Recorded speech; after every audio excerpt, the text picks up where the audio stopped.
Hello everybody, welcome back to the show. Thank you very much for tuning in to Ray Jensen Radio Podcast. Dan podcast kita kali ini in collaboration with Nor Professionals. Jadi guys, Nor Professionals sedang membuat kompetisi masak. Namanya Explorasa Chef Competition. Yang diperuntukkan untuk chef-chef milenial seperti kalian. Kompetisi ini akan berlangsung dari tanggal 14 Februari sampai dengan 13 Maret. Dan hadiahnya itu 10 juta rupiah. Luar biasa kan? Untuk pendaftarannya gampang banget. Pertama kalian harus isi formulir. Visit websitenya unileverfoodsolutions.co.id. Di sana juga akan ada terms and conditionnya.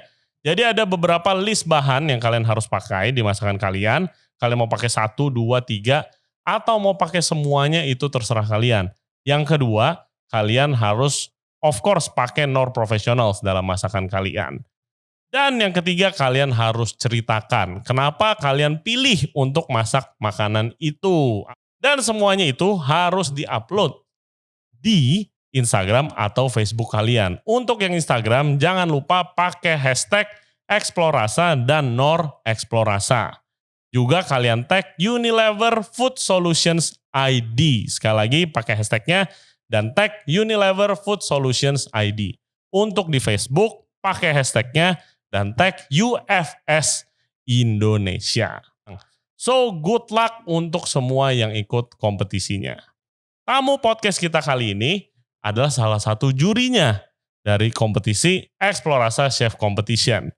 Dia kerjaannya ngiter-ngiter keliling Indonesia mencari bahan-bahan yang sudah terlupakan atau bahan-bahan langka untuk dimasukin ke menu restoran dia.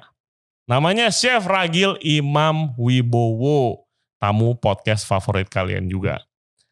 Oke, seperti biasa jangan lupa subscribe di Ray Jensen Radio Podcast. Kita punya di YouTube, Spotify, Apple Podcast, Google Podcast, dan juga Anchor App. For further updates, cek Instagram kita di Ray Jensen Radio.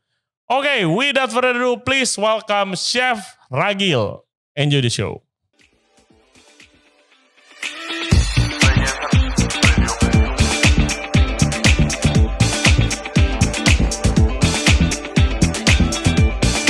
Chef Ragil, welcome to the show. Thank you. Apa kabar, Ray? Yes, lu termasuk chef milenial juga gak? Mungkin ya, mungkin gak deh. Hero-nya chef-chef milenial. Hero-nya chef-chef milenial. Kalau dilihat dari umurnya udah enggak kayaknya. Jadi apa, sebelum kita mulai obrolan kita, mungkin lu bisa jelasin sedikit tentang kompetisi masak Explorasa ini, Chef? Ya, jadi sebenarnya dari kompetisi Explorasa ini yang dari Knor gitu ya, itu memang lebih untuk chef-chef muda, jadi kita sebutnya chef milenial, supaya mereka bisa menciptakan masakan-masakan orisinal dengan bahan-bahan yang ada. Jadi untuk ingredients yang kita siapin apa segala macam itu mudah-mudahan di pasar udah gampang lah dapetinnya. Yes, ada listnya guys, ada lentil, kacang kedelai, ada daun pakis, akar teratai, ubi celembu, dan pastinya kalian harus masak pakai produknya Knor Professionals. Ya, maksudnya tinggal gimana mereka berimajinasi dan mengimplementasikan semua itu jadi satu menjadi sebuah makanan yang menarik. Yes.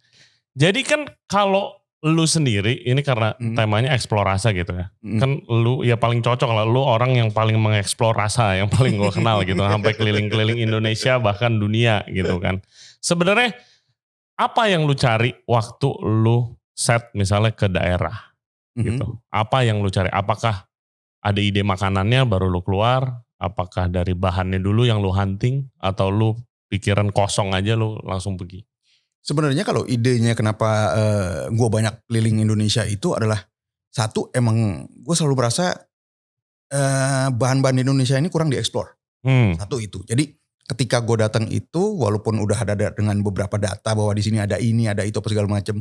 Tapi yang lebih excited lagi kalau misalnya menemukan bahan yang ada di list. Oke. Gitu. Jadi emang objektifnya kalau gue selalu mencari bahan-bahan yang memang belum pernah tercatat. Oke. Jadi dari bahan dulu nih. Bahan dulu. Biasanya gue nyarinya bahan. Lu ada cerita gak lu nemuin bahan apa yang dari ide lu awalnya berasal dari bahan sampai jadi misalnya makanan di restoran lu, Nusa? Oke, kalau gue biasanya memang nyarinya satu bahan dulu dan bahan itu harus gue cobain dulu. Seberapapun anehnya rasanya. Oke. Itu karena nggak tahu ya, dari kecil itu gue selalu memang indera gue yang paling tinggi itu adalah satu lidah, kedua hidung. Oke. Gitu. Jadi dua itu paling penting. Gue nyobain sama gue nyium. Gitu. Nanti baru dari situ tuh nggak tahu gimana, tapi otomatis database gue semua jalan. Oh ini bagusnya dibikin ini bagusnya bikin ini, dicampur sama ini, campur sama itu. Ntar akhirnya keluar apa gitu ya. Oke. Gitu. Misalnya contohnya yang kelihatan aja lah gitu ya. Iya. Ini oyster gitu ya. Ini contoh dish lu nih buat kompetisi ini gitu. Contohnya. Contohnya gitu. Maksudnya ini kan. Nama makanannya dulu kali Chef. Apa Kalau ini namanya sih oyster sambal kecombrang. Oyster sambal kecombrang. Oke. Gitu. Cuman gimana caranya supaya dia bisa menjadi sebuah makanan yang menarik yang pasti. Enak sih udah harus. Terus juga bisa kekinian. Sebenarnya kan syarat buat jadi chef sekarang itu kan 3 itu yang lumayan penting ya gitu ya. Karena nanti akan berhubungan ke semuanya tuh. Ditambah lagi sebisa mungkin bahwa si menu yang kita buat ada cerita di belakangnya. Nah, ketika dulu gue banyak explore ingredients luar, itu kebetulan gue pernah kerja di satu hotel yang memang lumayan lah untuk bahan-bahannya selalu premium. Oke. Jadi penasaran, masa di Indonesia nggak ada sih namanya oyster? Gitu. Selalu yang gue terima adalah oyster adalah makanan yang harus satu mahal dan udah harus di laut dingin karena kalau di laut panas pasti nggak enak. Sampai satu saat dimana gue buka Nusa, gue penasaran, gue cari deh oyster yang lokal karena biasanya nemu karena biasanya nggak dimakan. Buat mereka udah kegedean yang segini karena buat mereka yang enak dimakan segini itu hanya untuk hal-hal yang lain yang sekarang dipakai di sini cuma buat oyster egg gitu yang kayak gitu gitu. Gitu. Jadi akhirnya wah ini bisa gue macem-macemin gitu. Jadi lu menemu pertama di mana, Chef? Gue biasanya kalau buat seafood ya kalau di Jakarta gue biasanya suka nyari ke Muara Baru terus ke apa namanya pasar ikan yang baru sekarang gitu ya. Muara Karang juga gue kesana gitu karena di dekat Muara Karang juga ada satu tempat yang dia jualnya semua seafood aneh-aneh. Gitu tapi bukan dari Laut Jakarta, yang penting itu. Gitu. Iya. Karena ya lu bayangin kalau kerang dari Laut Jakarta ya ampun lah ya gitu. Jadi abis ketemu biasanya gue nanya ini dari mana. Kalau misalnya gue bisa langsung ketemu sama mereka baru datang itu udah lebih oke lagi. Gitu. Dan biasanya gue harus huntingnya tuh jam 4 pagi. Karena mereka baru pada datang kan. Nah dari situ mereka bisa bercerita tuh. Kita bisa tahu nih ceritanya bohong apa enggak. Iya biasa kan suka dibagus-bagusin. Namanya juga jualan. Iya. Kan? Tapi kalau misalnya ditanya ini biasanya ukurannya seberapa, dapatnya dari mana gitu. Akhirnya gue dapet yang dari Pulau Macan. Gitu. Maksudnya gak jauh-jauh banget sih dari Jakarta. Tapi paling enggak kita tahu Pulau Macan udah agak bersih lah. Itu cukup bersih. Itu begitu kita cobain nggak tahu. Lo pertama nyobain apa yang lo berasa? Sweet, manis, enak. Gitu. Jadi gue berprinsip bahwa oyster yang ada di tropical itu jauh lebih manis daripada yang kayak di Prancis, Australia, Kanada gitu ya. Kan mereka biasanya zincnya lebih kenceng ya, mineralnya lebih mineral kenceng. Banyak mineralnya. Nah, biasanya kalau udah dapet gitu kan, wah gila oysternya rasanya manis nih. Kira-kira enaknya apa ya? Orang oyster selalu konotasinya harus raw. Tapi kalau Indonesia dikasih minyonyet gitu ya, si cairan yang biasa buat oyster yang di Prancis, begitu nyobain aja langsung, kenapa rasanya begini ya, asem gitu. Nah, gue sesuaiin dari situ. Jadi kira-kira sukanya gimana? Wah kecombrang enak nih, kecombrang nggak pernah diekspor sama oyster nih. Jadi akhirnya keluar ide itu. Nah, teknik untuk ngefoam ini? Karena terus terang gue nggak terlalu suka dengan oyster yang ada cairannya itu, karena cairannya kadang-kala udah kesedot duluan. Jadi ketika dimakan mereka nggak ngebinding. Gitu. Jadi itu udah masalah ke tekstur lagi. Ketika kita nyobain, kita gigit, kalau bisa tetap combine. Jangan sampai kalau kita makan pakai si vinegar sama lime itu kan biasanya cuman udah duluan rasa si lime dan yang lain-lainnya baru rasa oysternya. Gitu. Nah ini gimana caranya biar bisa masuk sekaligus. Dan semua itu ya lu bisa mikir begitu ya karena dari pengalaman lu kan ya. Iya, dan satu sih yang pasti, memang karena gue banyak makan ya. Gitu. Iya udah pasti.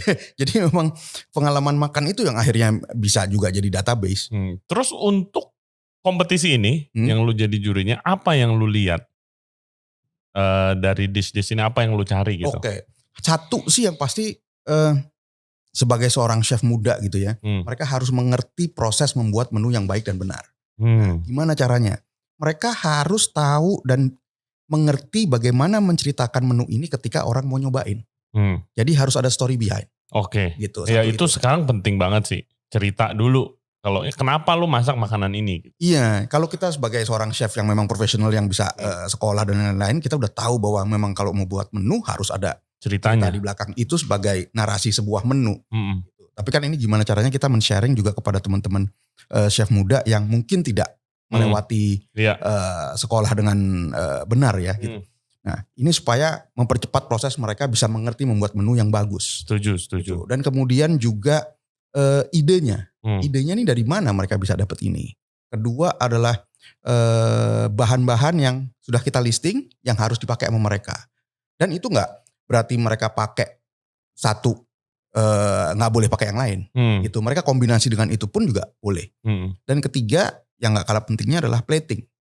Itu platingnya yang sesuai sama yang mereka upload di Instagram sama di Facebook ya. Itu jangan nanti mereka plating begitu ntar di mana lagi beda lagi, ntar bilangnya yang punya gue bagusan yang ini, yang nggak bisa juga gitu. Jadi yang harus di upload di Instagram atau di Facebook sesuai dengan waktu mereka daftar.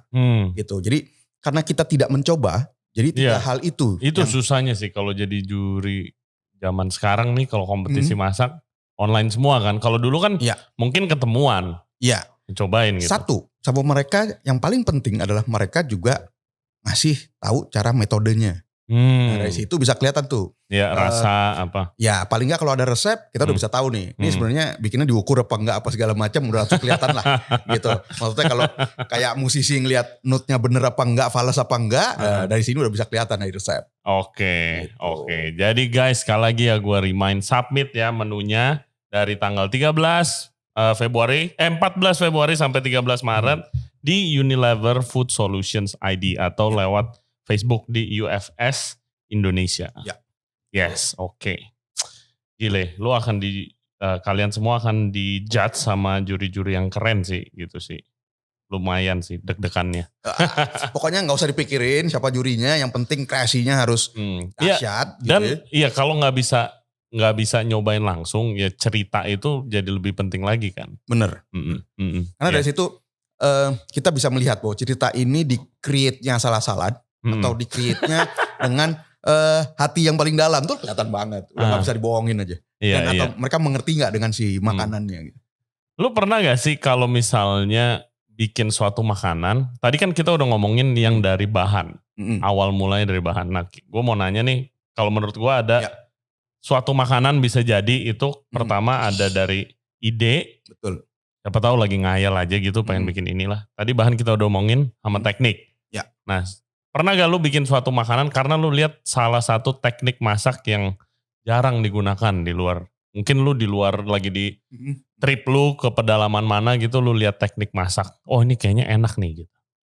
Menarik. Nah kebetulan gue kemarin baru nemuin lagi teknik baru lagi. Oh iya. Bahwa cara masak yang gue gak pernah nemuin sebelumnya. Lu gitu. Kemana? Kemarin gue ke Kalimantan Tengah, ke Palangkaraya, agak jalan lagi jauh, gak jauh sih, sejam perjalanan darat, terus 30 menit perjalanan pakai perahu kecil ke Bukit Sua namanya. Bukit Sua? Bukit Sua. Oke. Gitu. Nah ini dia makanannya sebenarnya simple, cuman ikan ditumis, dimasak kayak dia bikin abon lah gitu ya, tapi gak sampai kering. Cuman ikannya itu harus difermented dulu. Caranya dia fermented nggak kayak normalnya orang fermented. Orang kalau fermented biasanya apa? Kasih garam atau kasih beras, diemin seminggu, 2 minggu. Ditutup udah. Nah, tutup diemin baru dimasak. Ini cuman 6 jam. Gimana caranya? Jadi mereka cuma kasih lemon, kasih garam, diemin di udara terbuka. Di udara terbuka. Di udara terbuka. Oke. Paling kan tadinya ya kita belum pernah ngerasain apa segala macam. Rasanya bisa nggak oke nih. Kita udah kepikiran udah begitu kan. Udah ngejudge dulu biasa. Ya, karena kan kita udah berpikirnya wah gila nih hygiene-nya gimana, ininya apa segala macam. Kadang-kadang runutan begitunya suka udah otomatis ya. Betul. Cuman kita harus tetap open mind untuk nyobain. Begitu kita cobain, rasanya meledak namanya makanan meledak di mulut tuh ya itu. Apa yang membuat beda? Satu, rasa tanginya dari sebuah fermented food tercapai hanya dengan 6 jam. Gitu. Luar biasa sih itu. Ya. Karena kan kalau kita tahu kalau misalnya dia di marinate dengan garam, minimal 3-4 hari baru dia keluar asam. Tapi karena dia udah pakai asam, jadi udah dapet tuh. Oh oke. Gitu. Udah gitu dimasaknya juga dengan kayak bumbu kuning sih, dengan cabai, kasih kunyit dan segala macam. Tapi ada yang menarik lagi, karena ingredientsnya dia ya, itu ada daun yang namanya daun kalatingting. Daun kalatingting? Iya, jadi daunnya ini rasanya kalau mau nyobain di sini ya, itu lebih kayak daun kedondong. Oke. Gitu. Asam bukan? Asam. Iya. Asam, tapi yang ini lebih body. Jadi ketika dicampur itu semuanya dapatnya rasanya luar biasa. Gitu. Jadi teknik-teknik baru begini yang sebenarnya kita cari. Iya. Karena kita sangat yakin bahwa Indonesia itu punya banyak teknik yang belum tercatat. Jadi teknik express fermentation gitu, menggunakan lemon dan garam gitu, untuk mencapai hasil yang biasanya lu dapet kalau lu ferment berapa minggu gitu kan? Iya, nah itu gue nanya sama si ibu-ibunya, Bu kenapa dibikin kayak gini? Ya soalnya kita bosan kalau rasanya gitu-gitu aja chef katanya. Jadi kita mencari rasa yang kira-kira memberikan sensasi yang berbeda yang kita suka katanya.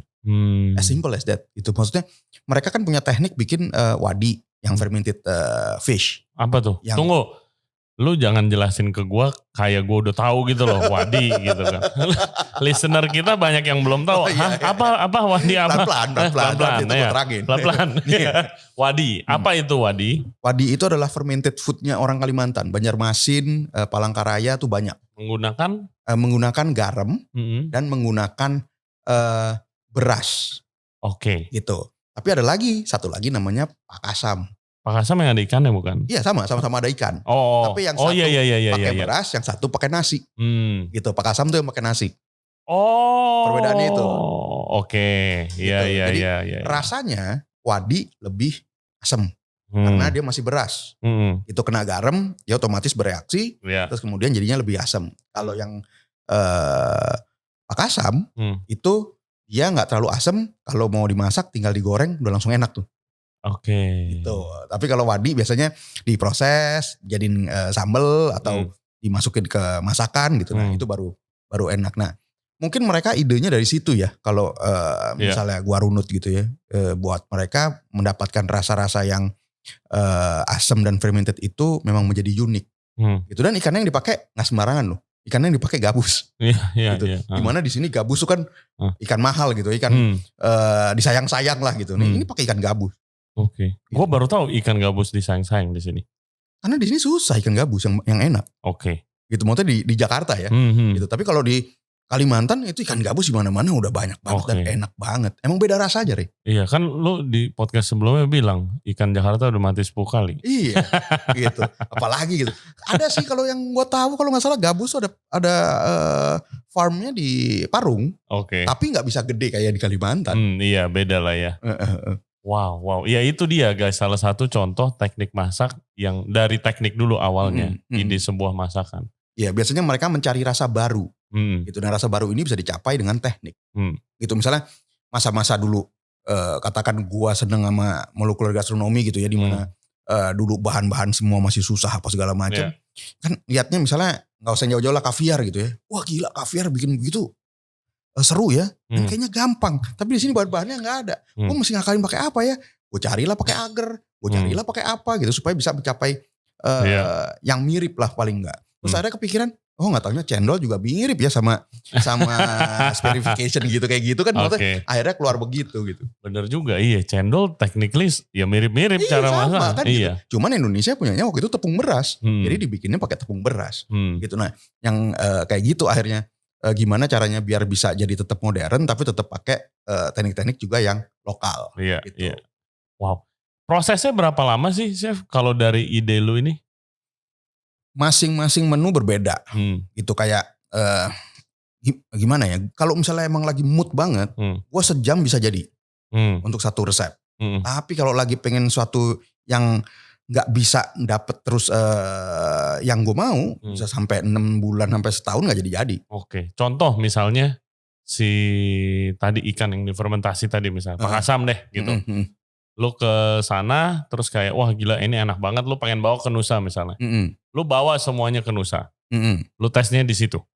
Iya, biasanya akhirnya gimana caranya? Masalahnya gini, kalau di Nusa itu kan juga presentasi harus dipikirin. Ya presentasinya harus proper lah. Karena ini bikinnya bener-bener ya kayak abon aja gitu. Maksudnya daging udah dihancurin, terus habis itu masak tulangnya diambilin, udah dimakan biasanya kan gitu. Kalau yang si ikan ini. Namanya karondam. Nama masakannya. Nah ini kalau ketika dibuat di sebuah restoran, lu gak bisa begitu aja kan. Kecuali kalau misalnya emang dia mau sebagai dipping. Nah tinggal perlakuannya mau gimana nih. Mau buat yang stylenya Nusa atau mau buat restoran gue yang lebih simple, itu nanti kita pecah tuh. Gitu. Kalau misalnya yang buat Nusa memang harus dipikirin gimana caranya biar dapat rasanya ini, tapi misalnya posisinya bentuknya masih bisa utuh si daging. Nah paling untuk research ke situnya yang agak lama. How to present it sih. Ya kalau Nusa itu kan emang presentasinya harus elegan, modern juga. Betul. Gitu kan. Ya, jadi yang susah itu yang lama biasanya adalah menentukan presentasinya mau seperti apa. Itu untuk pertama ya. Kalau udah berikutnya kan bisa tinggal ganti-ganti segala macam. Iya. Gue by the way gue udah masuk ke kitchen lu loh. Udah ya waktu itu ya. Iya lu lagi meeting sama Archie gue masuk. Iya sama Archie ya. Gue nyoba-nyobain. Which kitchennya keren banget. Ada kompor tradisional sih, gila keren banget sih. Iya benar-benar. Sekarang tapi sekarang lagi agak diberhentiin karena sekarang udah jadi gabung semua, beberapa brand jadi satu di situ. Terus lu tadi ke Bukit mana? Bukit Sua namanya. Bukit Sua. Tujuannya apa pertama ke sana? Satu adalah ngebantu satu foundation di sana. Gue sebut nggak apa-apa ya. Itu namanya Borneo Nature Foundation. Jadi mereka itu mengidentifikasi bahan-bahan di sana. Tapi mereka nggak tahu mesti diapain. Itu yang mereka tahu cuman yang ada di daerah itu. Nah, gua ke sana sebenarnya untuk bisa melihat potensinya mereka nih bisa dibawa kemana aja. Gitu. Misalnya kayak yang balik lagi ke yang si karondam ini. Bahwa ini tuh bisa dijadiin oleh-olehnya mereka, dijadiin abonnya mereka tuh akan enak banget. Yang simple misalnya kayak gitu. Gitu. Untuk program itunya. Iya, ya maksudnya supaya balik lagi bahwa ini pendayaan buat wanita-wanita yang di sananya. Supaya mereka bisa mendapatkan hasil lebih lah. Gitu. Karena di sana agak sedikit melenceng sedikit bahwa di sana itu banyak yang lari ke pertambangan. Karena yang pertambangan itu kan merusak alam. Environment, iya. Gitu. Jadi gimana caranya supaya mereka bisa mendapatkan hasil yang sama atau kalau bisa lebih daripada si ambang. Itu yang sulit. Melalui kuliner. Iya, melalui produk apapun yang mereka bisa bikin sebenarnya sih itu. Terus yang lu dapatkan? Banyak barang-barang mereka sebenarnya yang bisa dijual keluar. Contoh yang simple lah ya. Kalau di Jakarta, even di Jawa, kalau misalnya kita mau nyari palm heart, umbut kelapa, susahnya kan minta ampun. Ampun dah itu. Iya. Bayangin kalau misalnya lu sekarang ada yang bisa jualin gitu, lu mau minta berapa kilo, gue tinggal kirim. Lu apa nggak seneng? Seneng banget, karena gue doyan banget itu. Nah, di sana itu gampang banget dapetin begitu. Gitu. Cuman gue ngingetin ke mereka, jangan nanti semua pohon kelapanya ditebang ya, gue bilang. Gitu. Jadi benar-benar harus. Harus ada sistemnya dong. Iya. Ya kan? Kalau gitu kan udah agriculture. Iya, makanya gue nanya, banyak nggak? Oh banyak banget. Kita aja sampai bingung. Kadang-kala matinya jadi busuk katanya. Nah, itu kalau dipikel, gue bilang kalau misalnya dikasih. Iya.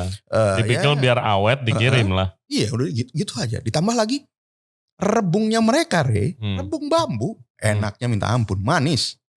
Gak ada pesing-pesingnya. Iya, biasa rada bau pesing dikit. Karena bambunya mereka berbeda. Bambunya mereka itu lebih kayak mirip bambu air. Wah itu enak banget bambunya. Maksudnya yang simple kayak gitu ya, gitu. Maksudnya itu tinggal dipikel atau ya kasih cairan garam aja, gak usah pikel, vakum, tinggal kirim ke Jakarta atau jualan di e-commerce udah pasti dahsyat banget pendapatannya mereka. Gitu.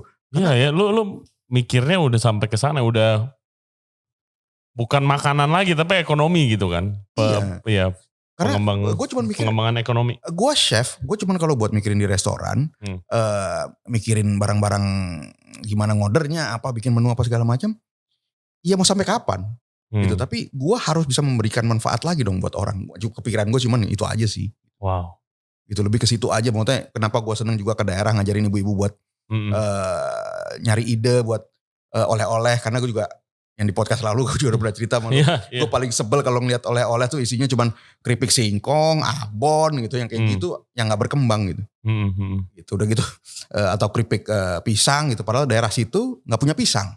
Kan nyebelin. Jadi harus beli dari daerah lain gitu ya. Jadi yang kayak gitu yang menurut gue harus dirubah gitu. Wow. Lu next ada planning ke Ngiter lagi dong pasti. Mudah-mudahan. Ini aja katanya kemarin lu baru balik kan? Iya baru kemarin balik. Mudah-mudahan minggu depan setting yang di Bali dulu. Abis itu awal Maret ada festival di Pulau Sula namanya. Sekitar 45 menit dari Ternate naik pesawat. Akan ada festival makanan di sana. Gitu. Jadi kita akan ke sana untuk ngelihat apa yang mereka punya dan juga masakin. Di mana tuh Sula? Ternate itu Indonesia Timur. Oke. Dekat Maluku sana. Itu cuman dari Ternate-nya dia agak lebih naik, bukan ke Jailolo-nya. Kalau festival makanan itu kayak gimana sih, coba bayangin. Kan gue belum. Gue kan kalau lu cerita gini gue cuma ngebayangin. Lo jangan mikirin festival makanan kayak di luar ya. Iya enggak, bukan. Gitu. Gue cuma kayak gila seru banget ya. Bisa ngiter-ngiter gitu. Oke, festival makanan. Kalau festival makanan di Indonesia tuh sebenarnya hampir mirip dari satu daerah ke daerah lain. Jadi biasanya mereka apakah personal atau grup ibu-ibu PKK gitu atau ibu-ibu dari departemen atau kumpulan ibu-ibu masak makanan khas mereka 3 sampai 5 makanan terus habis itu nanti dinilai mana yang enak, mana yang kurang enak, presentasinya mana yang bagus, mana yang ini. Karena mereka dari dulunya selalu begitu bikin festivalnya. Oke. Gitu. Tapi kalau gue boleh. Jadi mereka kompetisi juga gitu? Kompetisi makanan sebenarnya. Oke. Nah, itu biasanya seru tuh. Karena zaman dulunya sebenarnya lebih seru lagi, Re. Begitu sudah di daerah, yang menang dikirim ke nasional. Gitu, nah, gua pernah ngikut-ngikutan. Gua ngintilin dulu Om Will. Finalnya di Jakarta. Iya, biasanya Om William juga jadi jurinya salah satunya. Gue belajar banyak banget di situ, makanannya sih luar biasa banget tuh. Iya, karena makanan banyak yang aneh, gue nggak pernah lihat. Gue lihat yang timun kecil yang kayak semangka tapi kecil banget tuh. Iya, yang kayak finger lime.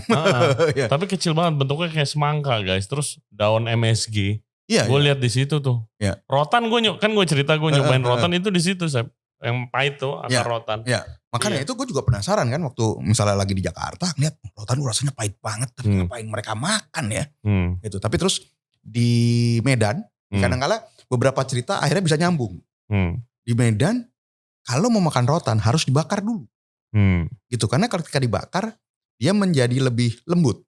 Ketika jadi lebih lembut masih ada sedikit manisnya instead of semuanya rasanya pahit gitu. Nah ketika Kalimantan itu kan banyak banget rotan. Nah itu juga macam-macam tuh. Ada yang gak dibakar, ada yang dibakar dulu, ada yang langsung dipotong, langsung dimasak gitu. Dan ada buahnya juga kan?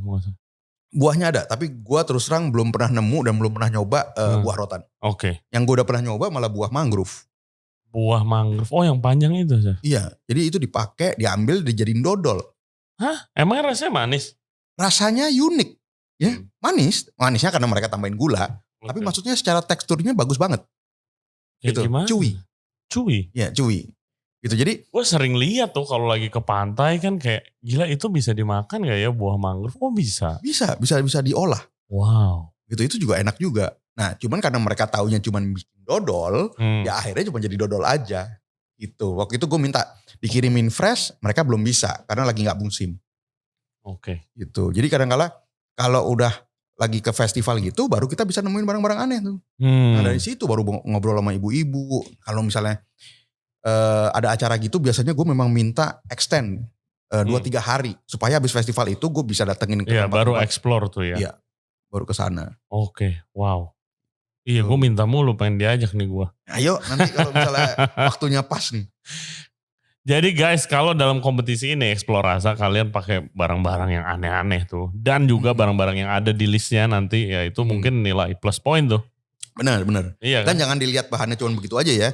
Misalnya kayak ada soya kan, ada lentil, terus ada ubi cilembu, ada quinoa. Pikirin deh gimana caranya itu 3 dijadiin 1 jadi tempe misalnya. Wow, dapat bocoran emang boleh nih. Boleh kan, tinggal mereka nyoba ya kan. Tadi suruh bikin tempe. Gitu misalnya di situ tuh ada selada air, jangan mikirin cuma jadi selada. Gitu. Jangan bikin lalapan ya. Iya. Jangan jadi plating lalapan sama tomat ya. Pecel lagi. Jangan bikin tumis pakis doang. Wow, oke. Iya bikin tempe, itu juga lagi banyak tuh. Menarik. Itu pun juga karena ada tempe movement. Itu tempe movement pun karena yang menggerakkan anak-anak muda semua. Iya. Dan kayak gue lagi ngomong belum lama ini sama Chef Wira namanya. Dia expert juga tentang food history. Terus kita lagi ngomongin yang harga tempe nih katanya bakal naik nih bentar lagi gitu kan. Dan dia bilang ya kayak, iya itu karena kita maksain tempe tuh pakai soybean. Dia bilang, sebenarnya tempe kan gak harus pakai soybean. Oh iya bener juga ya gue mikir. Iya, karena dari lentil, dari quinoa itu semuanya, yang penting kacang-kacangan greens gitu bener. kan. Jadi tempe itu harus dilihatnya sebagai tekniknya. Iya. Jangan sebagai ingredients only. Gitu, karena tempe bikin pakai nasi pun enak. Jadi rasanya jadi kayak ketan hitam. Iya. Jadi kayak ketan hitam kalau biasanya difermentasi pakai ragi tempe, ini pakai ragi ketan, tapi ini pakai ragi tempe. Jadi tempenya rasanya tanginya enak. Jagung pun dibikin tempe juga enak, jadi manis. Gitu. Jadi emang benar-benar harus berani untuk explore. Gitu. Kenapa sebenarnya yang perlu kita tahu kenapa dia pakainya soya?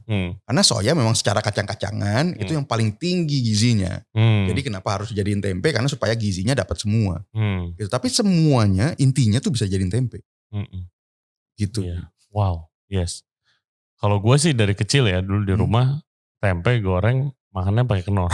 Ya itu udah paling enak deh tuh. Iya kan udah gitu kasih asam dikit kan. Nah, sekarang kenor udah ada yang yang jeruk powder tuh.